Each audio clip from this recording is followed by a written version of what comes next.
Good evening, friends. It's March 22nd, and we're doing the weekly notes by video on location from home. I'm sitting out here with Bruce, and we're enjoying some fresh air.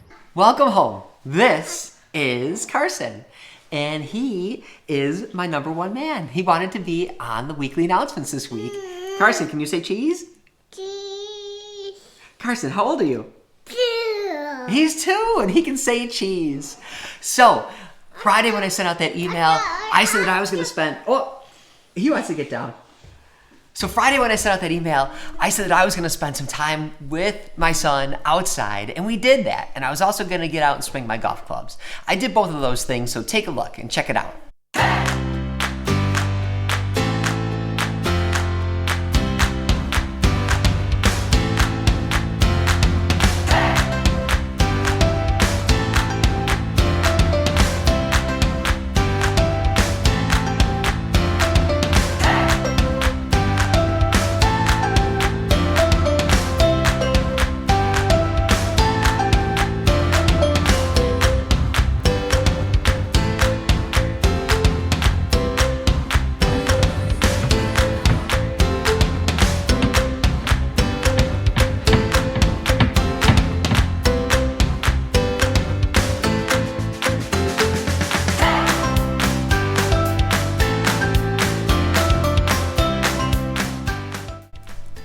I enjoyed my weekend, and I hope you did too. I hope you had an opportunity to unplug from the news and the media and kind of enjoy the things that matter most. And those things are your families. But now that we're back to work this week, remember, you're still gonna have to check your email twice a day. And our priority for our work is still that you maintain some sort of connection with our students.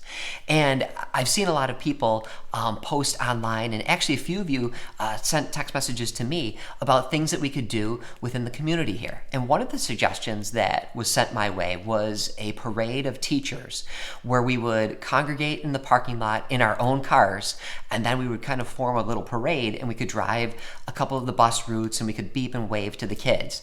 I think it's a really cool idea, and I think it's worth giving some extra thought to. I don't want to jump into anything, but if there's a few of you out there that want to help me kind of organize a parade of teachers or a caravan of cars, we could probably do that. We could either do it later this week or even this weekend.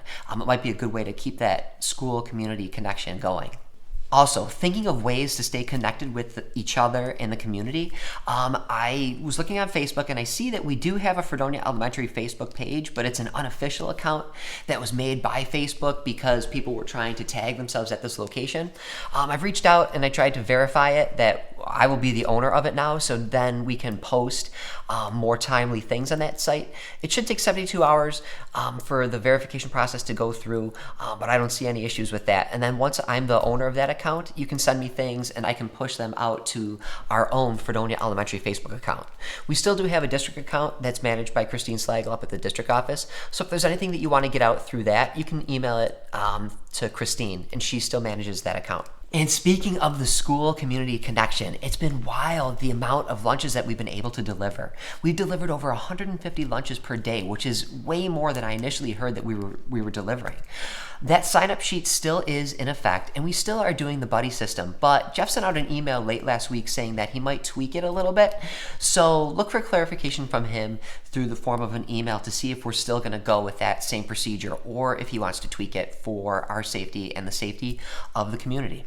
So just a reminder, building access is really limited, so if you have a reason that you want to get into the school, you have to let me know first. And if it's approved, I have to log it, the date, the time, and the places that you visited. So we're kind of doing this out of respect to the folks who have sanitized the building. So really, if it's an emergency, obviously we'll let you in, but you got to run it by me first. So make sure it's a legit emergency.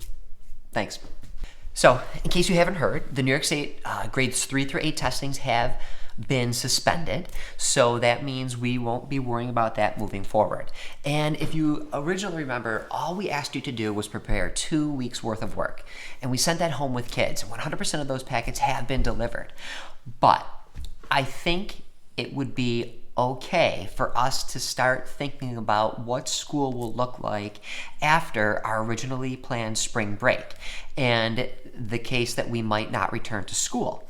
So with that being said, in this email today, I'm going to roll out some instructions for you. as a building, we're going to start to explore different online learning platforms. These are things that a teacher can use to connect with students, where students can submit work, they can share work with others very easily and stay connected. So I'm going to model this with you, and the platform that we're choosing to start it off with is Seesaw. So I'm going to email in this email some pretty specific directions, and what I want you to do is take today and Monday to log into this account as a student. So for our example, I'll be the teacher and you'll be the students. And we're going to kind of roll out communication throughout the rest of this week. And you're going to see how this platform would look for students to submit work to their teacher and their teacher to submit feedback. I think it's also going to allow us to stay connected, because I want to see your smiling faces again. And I don't want to be the only one making videos. So Seesaw is a really cool platform, and it's an easy way for you to upload videos as well as other forms of work. So if you want to start now, you'll need to download the Seesaw Class app on an iPad or an iPhone or your Android device, or you'll need to go to the website app.seesaw.me. And then just follow the instructions that are in this email below. This is going to be a really cool way, and I can't wait to see everybody again on this platform. So lastly, I just want to say that this is very weird, but we're going to be okay.